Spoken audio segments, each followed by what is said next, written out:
आज आहे आमच्या मुलांचा शाळेचा पहिला दिवस, त्यामुळे सकाळी थोडं लवकर उठून त्यांच्या टिफिनची तयारी करायला घेतली। ब्रेकफास्टसाठी मी स्प्राउट्सचा उत्तप्पा बनवला आणि त्यावर घरचं पनीर किसून घातलं, त्यामुळे प्रोटीनचं प्रमाण वाढतं आणि मुलंही आवडीने खातात। लंच बॉक्समध्ये भाजी चपाती कंपल्सरी असते, म्हणून आज चण्याची भाजी आणि चपाती बनवून टिफिन पॅक केलं।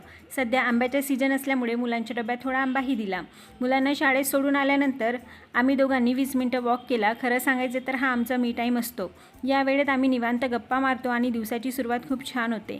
घरी आल्यावर आधी बेडरूम आवरून घेतली आणि मग योगा करायला बसले। मुलांचं रुटीन सुरू झालं तसं माझं योगाचं रुटीन पुन्हा सुरू केलं आहे।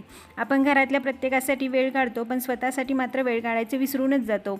दिवसातून फक्त 15 ते 30 मिनिटं स्वतःसाठी दिली तरी त्याचा शरीर आणि मनावर खूप चांगला परिणाम होतो।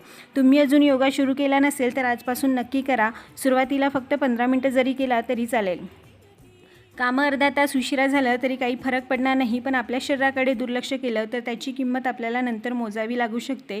म्हणून स्वतःची काळजी घ्या, निरोगी राहा आणि रोज थोडा वेळ स्वतःसाठी नक्की काढा। अशीच मिनी ब्लॉग बघण्यासाठी माझ्या चॅनलला सबस्क्राईब करा। थँक्यू।